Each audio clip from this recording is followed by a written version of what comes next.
So when we think about a brand for an artist, what we're really thinking about are the fundamental truths. I typically try to start the conversation there versus, what are you trying to sell? It's really the question about like who you are and building on top of that. Once you can build on top of that, you're going to be able to build a brand that is long-standing and that you can get behind wholeheartedly and integrally. In order to make your brand stand out as an artist, there's two things. Once upon a time, I used to hear people talk about like the commercial artist versus the underground artist. And really what it was these two ideas of thought. One was, where do we look at the market and decide we're going to place an artist, right? So, pop music is doing this very particular thing. Let's mimic the blueprint of a successful pop artist and apply it to this artist. Underground was, let's see what comes up naturally, kind of that concrete through the rose ideation.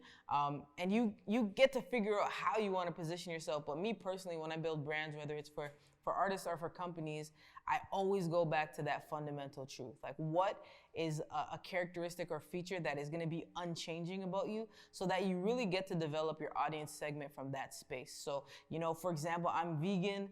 This is a pretty new journey for me, but I find when I meet other vegans, we automatically connect about everything else because we have a distinguishable niche feature about us that allows some commonality so that we can see each other's, point of views quite similarly. And that's really what you're doing with your music, right? Like, if you like to play basketball and you also make Afro beats, well, you know what? Talk about basketball, because now somebody's gonna be interested in your music more because they connected with you on a different level. That's essentially what your brand is. And when you're building it, you get to decide to go organic or, a little more planned. I do feel though right now, when I work with clients, what I'm often seeing is artists think about the branding process too early and too often in their careers.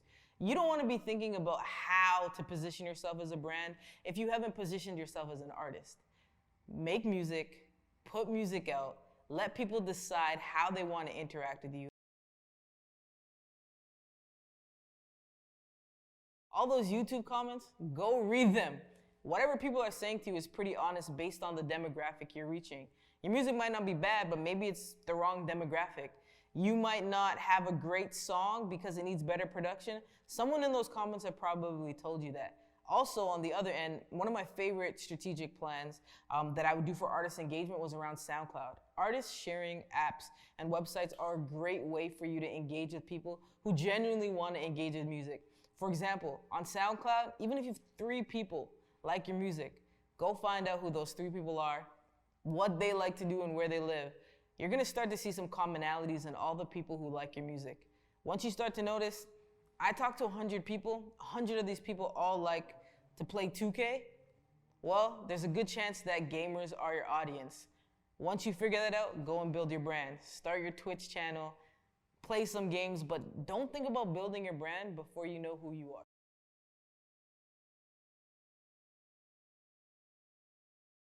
It's easy to just be myself, post what I want, do what I want, eat what I want. I always eat what I want. But when it comes to being a brand in terms of attracting a demographic, it gets a little tricky. What I find is being your genuine self, but then incorporating your art. So for example, I'm a singer-songwriter. I'm also really silly and really funny and love cats. So I might do a video that's me writing a song and maybe my cat is trying to write it with me. Or I might do something where I'm interacting with my outdoor environment and maybe a song that I plan to release is playing in the background. Something that doesn't detract from who you are, doesn't make you feel like you have to try too hard, and it's kind of catchy for socials. When I first started out, I was told that there can only be one. There can only be one female rapper. There can only be one female songwriter. There can only be one amazing artist out of Canada. And I wish someone had told me that that wasn't the truth. It puts a lot of added stress and pressure on you when you feel like you're the one who has to break through. But in today's society where anyone can upload music to the cloud in the sky, it's possible to be you and still succeed. So take your time, build your brand, be the best you that you can be.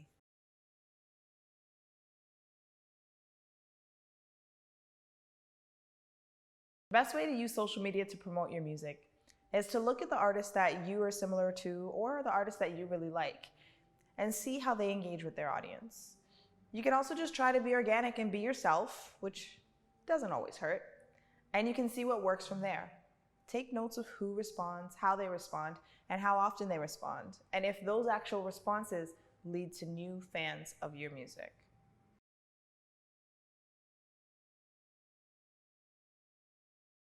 So depending on whether you're just releasing a single or working on a whole album, I as an artist have learned a lot about rollouts. You don't want to just wake up one day and decide you're going to put your music on the internet. You want to take a detailed plan and put it into action. So that can be whether or not you have a PR person to help you along the way, or whether you do it grassroots style and just reach out to your favorite blogs.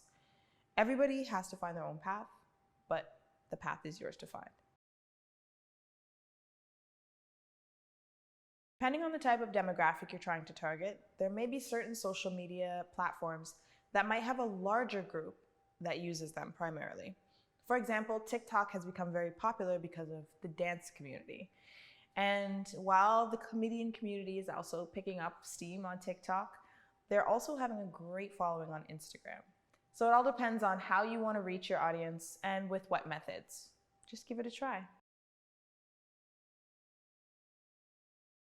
Me personally, I like to stick with what I call the big three. I was around for the birth of Facebook, Twitter, and Instagram. And I kind of stick to those because I've already built a following there. The newer apps and newer social media platforms, still working on building a demographic.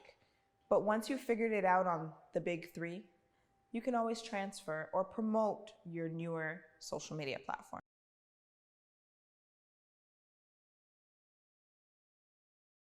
Besides the rules that already exist on social media as to what not to post, I would say being very cautious of what you post, but also being very honest with what you post. If you're an artist and all you ever post is dogs, that's not a bad thing. But people probably won't know you for your music. They'll just know you for your cute dogs. So definitely keeping whatever you post in line with what you're doing, what you want people to support, and what you want people to know about. I would say, as a little safety tip, don't be too quick to overshare.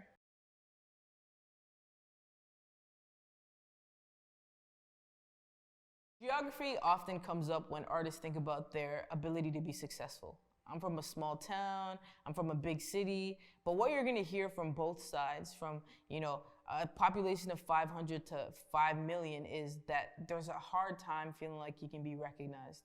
And what makes you recognized are actually all the steps and all the things that allow you the opportunity to get in front of more people. And so really what you're always trying to do is increase your audience engagement. And you can do that online now. We live in a time where you can go online and be in Alaska and literally have 100,000 people listen to your music virtually. But it really comes back to what is your business model and your strategy? 100,000 people can stream in for free, but do you have any merch for them to purchase after? Do you have any other things for them to do? And I think when you start to think of using what you have right now where you are, you start to create a sense of what are the opportunities for you. You can ship your music, your creativity, your art from anywhere in the world. So geography is no longer an issue in that sense. But if you have very particular goals and you'd like to achieve them, I'm not gonna ever tell anybody to go and move, but I will always tell people that relocation allows the opportunity for learning. For example, I love Toronto. I'm from Toronto. I'll rep Toronto till I die. But I've had the great opportunity to travel around the world and see how people do things differently so that I can apply those learnings while I'm here in Toronto. You don't have to be in one space all of the time to learn. But at the same time, if you can't leave the space you're in, the internet, we live in the information age. Most of what I've ever learned in my life, I'm gonna have to shout Google out again for this. I am Googling everything. So wherever you are, whatever you have, whether it's a camera phone or it's just a Logitech webcam, you have the opportunity to be in front of so many eyes right now that, don't limit yourself to your belief of geography. What you believe is gonna limit you, whether you're in the room with the biggest record executive in the world, or you're in your room by yourself. It's actually always about you.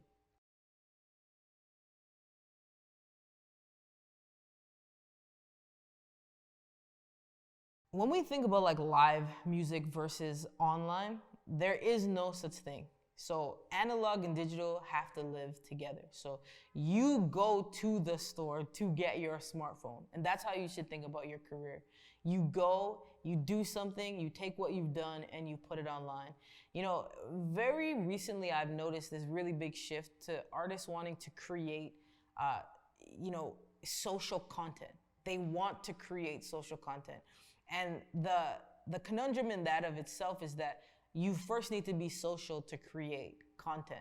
And so what you want to actually be doing is going out and figuring out how to create moments in your life that you then want to share versus just creating moments to share, right? So for me, live is so important. And back in the music days, they used to be like, that's where you get your chops. You gig, you do different things.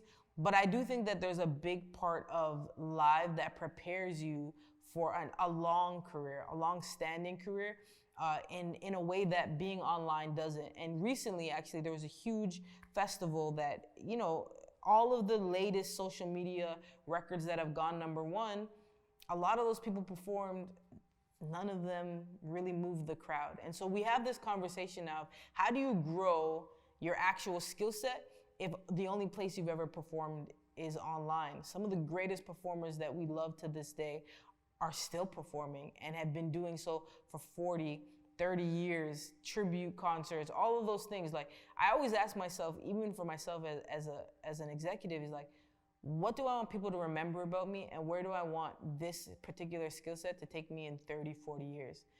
What you're singing right now, what you're creating, what you're making, do you want to perform that in 30 years? If you probably don't, maybe you need to give a little bit more thought to what you're creating, but also how you're performing what you're creating. I'm really encouraging people, think about set design. Like, even if you're online, even if you're performing, start creating sets, start creating actual visually engaging, performance experiences for people where when they leave, they didn't just watch you perform, but they had an experience. What you want to create for somebody is an experience, so that you go from the basement to the ACC and there's no change in your quality of what you give, just a bigger budget.